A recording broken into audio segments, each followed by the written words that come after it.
A primeira lufada de ar moscovita que Elina Petrova inalou era uma mistura de escape de diesel, o perfume caro de uma mulher que passava apressada e o cheiro distante de piroshki de alguma padaria escondida. Aos 24 anos, com os longos cabelos loiros quase platinados, presos numa trança desajeitada e os grandes olhos azuis absorvendo a imensidão da capital, ela sentia um nó de excitação e pavor no estômago. A modesta herança da sua tia, guardada com tanto cuidado, tinha se transformado num pequeno apartamento no recém-renovado e imponente Zolotoy Venets, a coroa dourada. Era mais do que tijolo e argamassa. Era a promessa de um refúgio, um estúdio, uma nova vida longe da quietude da sua pequena cidade provincial. O átrio do Zolotoy Venets era um estudo em opulência fria. Mármore polido que refletia as luzes de cristal como gelo, um porteiro de uniforme impecável que a mediu de cima a baixo, com um olhar que a fez sentir-se subitamente consciente das suas botas gastas e do seu casaco simples. O átrio do Zolotoy Venets era um estudo em opulência fria, mármore polido que refletia as luzes de cristal como gelo, um porteiro de uniforme impecável que a mediu de cima a baixo, com um olhar que a fez sentir-se subitamente consciente das suas botas gastas e do seu. Enquanto o elevador silencioso a transportava para o seu andar, Elina agarrou a alça da sua mala de lona, onde os seus pincéis e tintas estavam cuidadosamente embrulhados. O seu quartier era pequeno, mas as janelas altas inundavam o espaço com a luz pálida de Moscovo, e ela já conseguia visualizar as suas telas encostadas às paredes, o cheiro familiar de terebintina a pairar no ar. No dia seguinte, enquanto desempacotava uma caixa de livros de arte, ouviu uma batida firme na porta. Ao abrir, deparou-se com um homem que parecia ter saído diretamente da capa de uma revista de negócios. Viktor Vityachuk soube mais tarde que era o presidente do Conselho de Moradores. Era alto, corpulento, a sua pele escura, contrastando com o fato cinzento carvão perfeitamente cortado. Um relógio de ouro brilhava no seu pulso. Tinha cerca de 50 anos. O cabelo muito curto, quase rapado, e uma barba bem aparada que lhe conferia um ar de autoridade severa. Elina Petrova, presumo. A sua voz era um baixo profundo, com um sotaque que Elina não conseguia identificar imediatamente, mas que carregava um peso inegável. Ele não sorriu. Sim, sou eu, respondeu Elina, tentando manter a voz firme. Viktor entregou-lhe uma pasta grossa. O regulamento do Zolotoy Venets. Sugiro que o leia atentamente. Mantemos padrões muito elevados aqui. O seu olhar percorreu o interior do apartamento ainda caótico de Elina, demorando-se nas caixas abertas e na sua bata de linho salpicada de tinta, e ela sentiu um arrepio percorrer-lhe a espinha. Não havia calor no seu olhar, apenas um escrutínio frio e julgador. Qualquer desvio, continuou ele, será tratado em conformidade. E com isso virou-se e afastou-se, os seus sapatos caros a ecoar no corredor imaculado. Elina fechou a porta, o peso do regulamento nas mãos. As palavras padrões muito elevados ecoavam na sua mente. Ela só queria paz para pintar.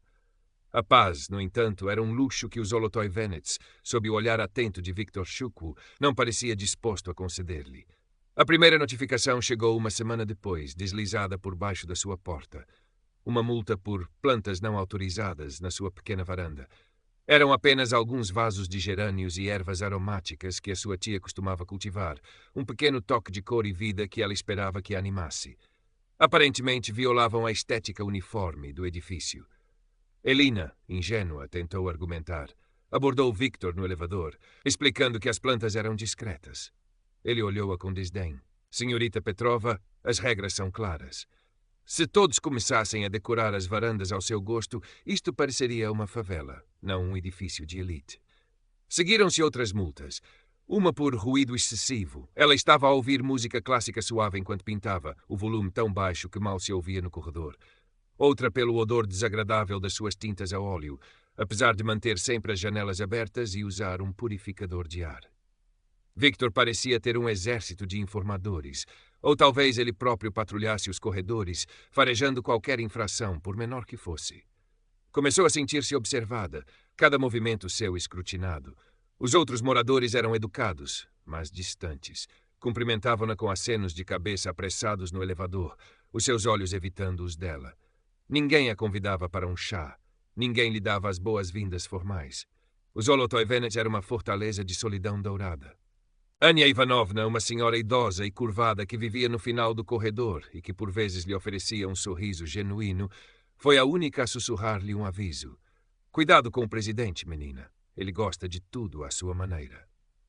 A situação atingiu um novo ponto baixo quando Victor convocou Elina para uma reunião do Conselho de Moradores. A sala de reuniões era tão fria e impessoal como o resto do edifício. Victor sentava-se à cabeceira de uma longa mesa de mogno, ladeado por outros 2 membros do conselho que pareciam meras extensões da sua vontade. Senhorita Petrova, começou Victor, a sua voz a ecoar na sala silenciosa, temos recebido inúmeras queixas sobre a sua presença. Ele fez uma pausa dramática. O seu estilo de vida, digamos, boêmio, não se coaduna com o ambiente que cultivamos aqui. O cheiro constante de tintas, a música, excêntrica. Alguns moradores sentem que a sua presença desvaloriza o imóvel. Elina sentiu o sangue fugir-lhe do rosto. Mas eu pago as minhas quotas em dia, cumpro o meu contrato. Não se trata apenas de contrato, senhorita, interrompeu Victor com um sorriso condescendente. Trata-se de classe, de adequação. Talvez um estúdio de artista num bairro mais apropriado fosse mais adequado para si. A humilhação era palpável. Os outros membros do conselho olhavam para os seus papéis, evitando seu olhar. Elina saiu da reunião a tremer, as lágrimas a arderem-lhe nos olhos. Aquele apartamento era tudo o que ela tinha. A ideia de ser expulsa, de ter o seu sonho transformado em pesadelo por causa da mesquinhez de um homem, era insuportável. Naquela noite, Elina não conseguiu pintar. As telas pareciam zombar dela. A beleza que ela tentava criar sentia-se sufocada pela fealdade da situação.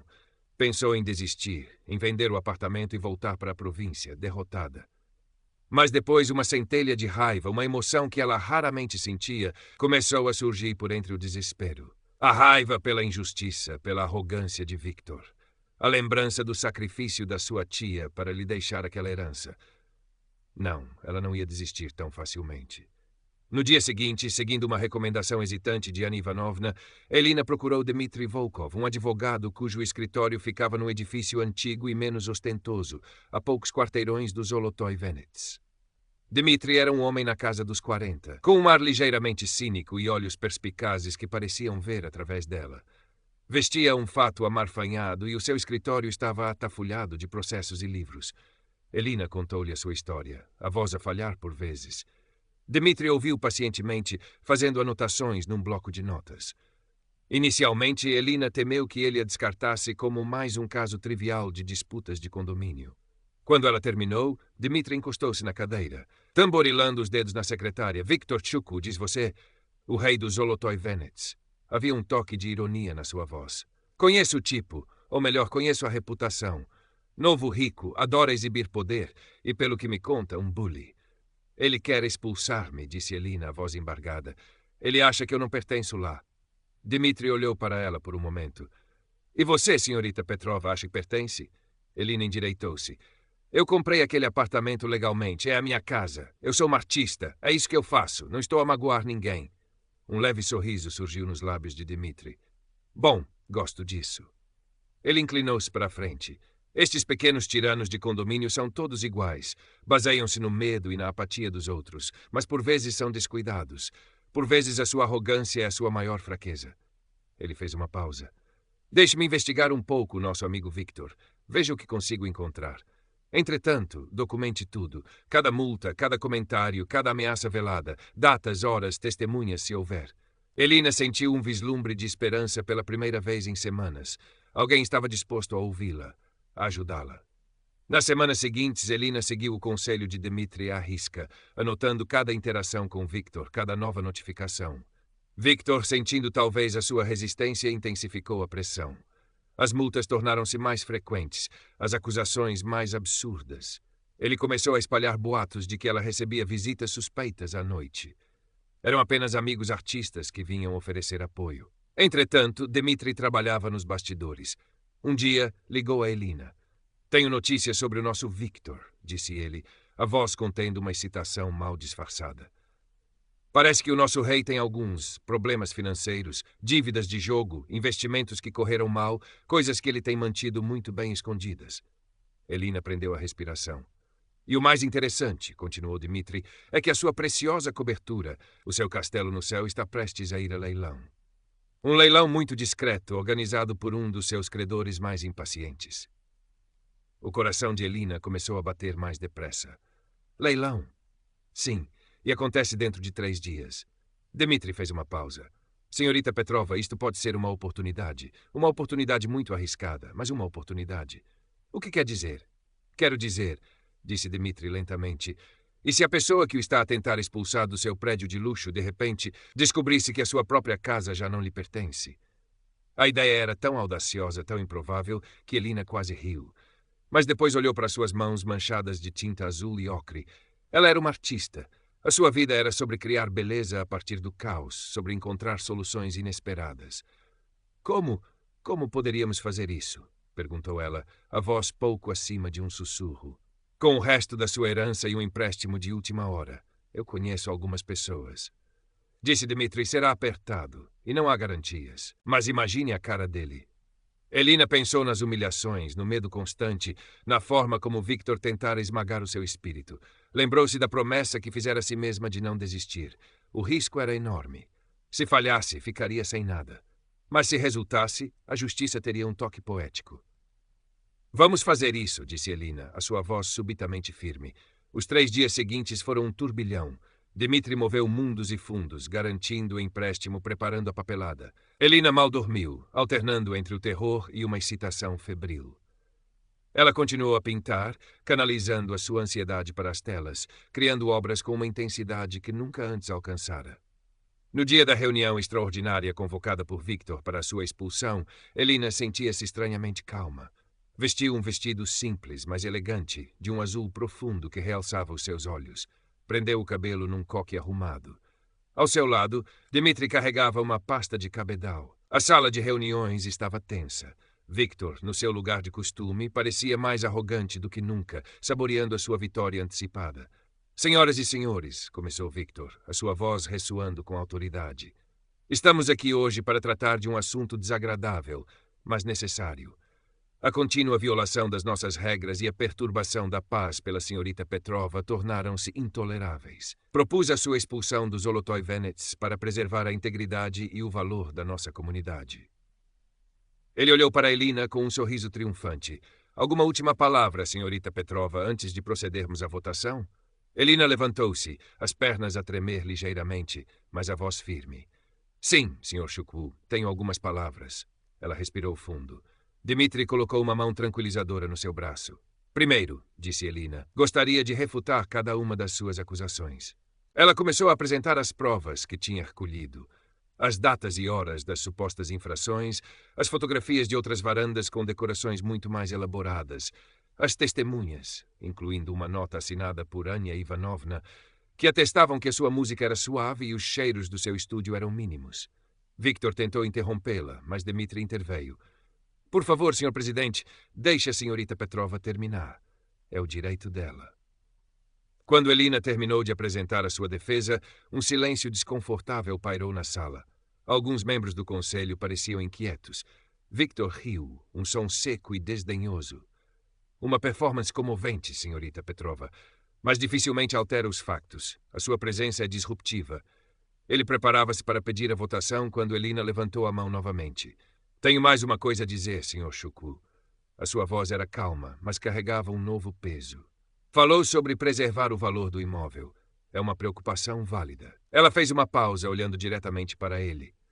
A propósito, participei num leilão muito interessante esta manhã. O leilão da cobertura deste mesmo edifício. O sorriso de Victor vacilou. Uma sombra de incerteza passou pelos seus olhos. Elina continuou, a voz clara e cortante como vidro.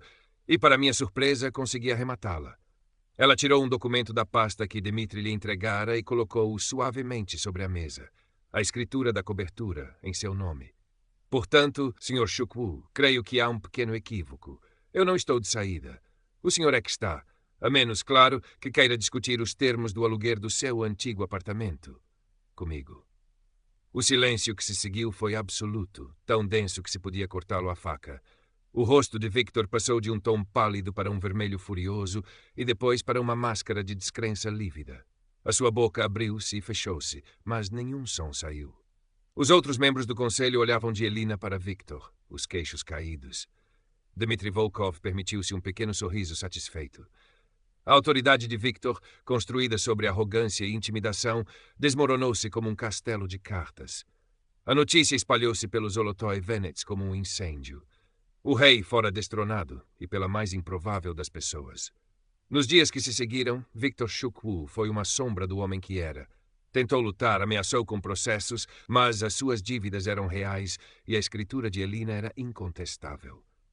A sua presidência do conselho dissolveu-se no meio do escândalo e da humilhação. Uma semana depois, Elina viu Victor e a sua família carregar caixas para um caminhão de mudanças. Ele não olhou para ela. Parecia mais pequeno, derrotado. A sua saída foi discreta, quase furtiva. A atmosfera nos Zolotoy Venets mudou. Um novo conselho foi eleito, mais democrático e menos focado em regras mesquinhas. Alguns vizinhos aproximaram-se de Elina, oferecendo desculpas envergonhadas pelo seu silêncio anterior. Ania Ivanovna trouxe-lhe um prato de blini caseiros para celebrar. Eu sabia que tinhas força, menina, disse ela, os olhos a brilhar. Elina decidiu mudar-se para a cobertura. O espaço antes um monumento à opulência fria de Victor começou a transformar-se sob as suas mãos. As paredes escuras foram pintadas de branco, as cortinas pesadas substituídas por linho leve que dançava com a brisa. O mobiliário ostentoso foi vendido e substituído por peças simples e funcionais que serviam